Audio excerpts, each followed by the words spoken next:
ഇപ്പൊ കുറച്ചു ദിവസമായിട്ട് നിങ്ങളൊക്കെ ശ്രദ്ധിച്ചിട്ടുണ്ടാവും മൈഗ്രെയിന്റെ ഫ്രീക്വൻസിയും അതുപോലെ തന്നെ ഇന്റൻസിറ്റിയും എല്ലാം കൂടി വരുന്നതായിട്ട്. എന്തായിരിക്കാം അതിന്റെ കാരണം? പ്രത്യേകിച്ചും കേരളത്തിൽ നമുക്ക് മാർച്ച് മാസം തുടങ്ങിയിരിക്കുകയാണ്, നോമ്പിന്റെ സമയവും തുടങ്ങിയിരിക്കുകയാണ്. ഈ രണ്ട് കാര്യങ്ങൾ കാരണം മൈഗ്രെയിന്റെ ഇന്റൻസിറ്റിയിലും ഫ്രീക്വൻസിയിലും ഒക്കെ കൂടുതൽ വരുന്നതായിട്ട് പല രോഗികളും നമ്മളെ വിളിച്ച് അറിയിക്കുന്നുണ്ട്. ഇതിന് നമുക്ക് ചെയ്യാൻ പറ്റുന്ന ചില കാര്യങ്ങളുണ്ട്. ഒന്നാമതായിട്ട് മാർച്ച് മാസത്തിൽ അതല്ലെങ്കിൽ ഇത്തരത്തിൽ വെയിലത്ത് നമ്മൾ പോകുമ്പോൾ പ്രത്യേകിച്ചും സൺഗ്ലാസസോ അല്ലെങ്കിൽ ഒരു ഹാറ്റോ ഉപയോഗിച്ച് കഴിവതും വെയിലിനോട് എക്സ്പോഷർ കുറയ്ക്കാനായിട്ട് നമ്മൾ ശ്രദ്ധിക്കേണ്ടതാണ്.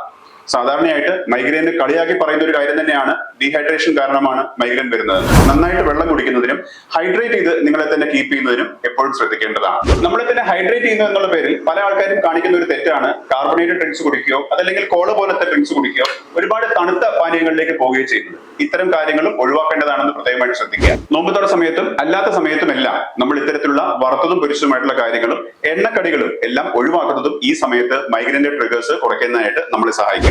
ഈ വേനൽക്കാലത്ത് നിങ്ങളുടെ മൈഗ്രെയിൻ കുറച്ച് കൂടാൻ സാധ്യതയുണ്ട് എന്നുള്ള കാര്യം മനസ്സിലാക്കി എടുത്തുകൊണ്ടിരിക്കുന്ന ചികിത്സകൾ കൃത്യമായിട്ട് പാലിക്കുകയും കൃത്യസമയത്ത് മരുന്നുകൾ കഴിക്കാനായിട്ടും ശ്രദ്ധിക്കുമല്ലോ. നിങ്ങൾക്ക് ഈ ഒരു വേനൽക്കാലത്ത് മൈഗ്രെയിന്റെ അളവ് കുറച്ച് കൂടിയോ എന്ന് താഴെ കമന്റ് ചെയ്യുമല്ലോ.